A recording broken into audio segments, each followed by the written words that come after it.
पंजाब में कांग्रेस के प्रदेश अध्यक्ष नवजोत सिंह सिद्धू का इस्तीफा क्या हुआ? उत्तराखंड बीजेपी को पंजाब के प्रभारी हरीश रावत पर निशाना साधने का मौका मिल गया। बीजेपी का कहना है कि हरीश रावत से पंजाब नहीं संभल रहा और वो पंजाब में प्रभारी के नाते फेल रहे हैं और अब 2017 के बाद उत्तराखंड में फिर चुनाव की जिम्मेदारी उनके कंधों पर है। इसीलिए बीजेपी 2022 में 60+ सीटें जीतेगी।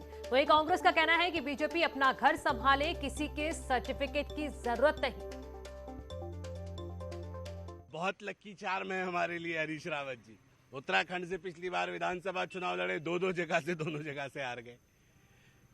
पंजाब में चुनाव का मैनेजमेंट करने पहुंचे, मुख्यमंत्री का इस्तीफा हो गया, प्रदेश अध्यक्ष का सिद्धू जी का भी इस्तीफा हो गया।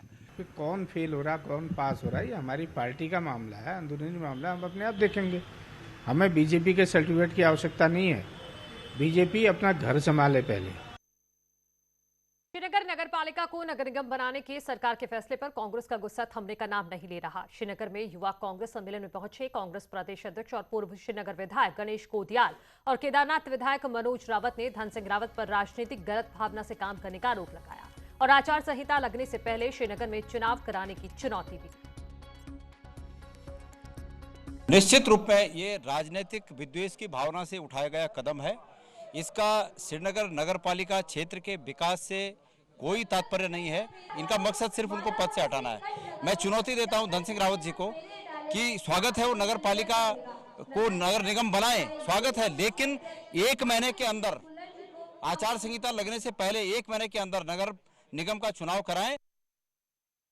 नैनीताल के आसपास पिछले कुछ सालों में बाहरी लोग इस कदर बसने लगे हैं कि रोजगार से लेकर जमीन तक पर इनका कब्जा होने लगा है। पुलिस से लेकर जिला प्रशासन तक इस पर मौन है।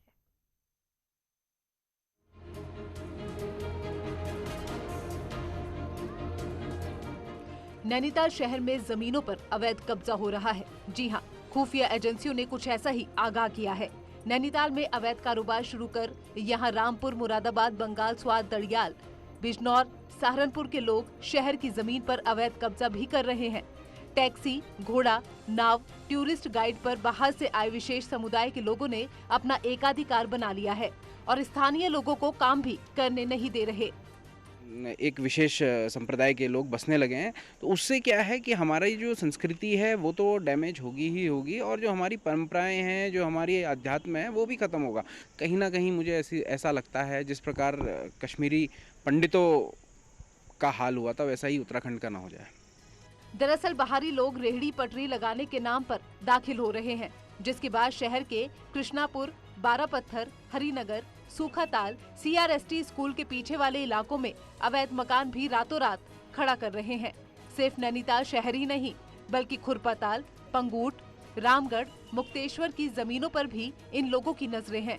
बिना पुलिस सत्यापन के नैनीताल शहर में बने इन लोगों के बसेरे से शहर में बड़ी वारदात का भी खतरा है। हालांकि इस संकट पर प्रशासन की नजरें कम है।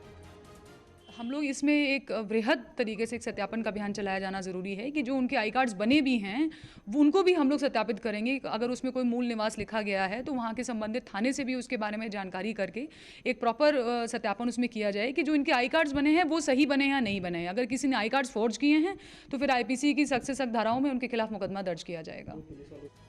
बहरहाल नैनीताल में पिछले कुछ सालों से बाहरी लोगों का दखल ही नहीं बल्कि क्राइम भी बढ़ा है। ऐसे में अब ये पहाड़ के लोगों के लिए चुनौती बनने लगे हैं। अगर अब भी नहीं रोका गया तो भविष्य का संकट और बड़ा होने जा रहा है। नैनीताल से न्यूज़ 18 के लिए वीरेंद्र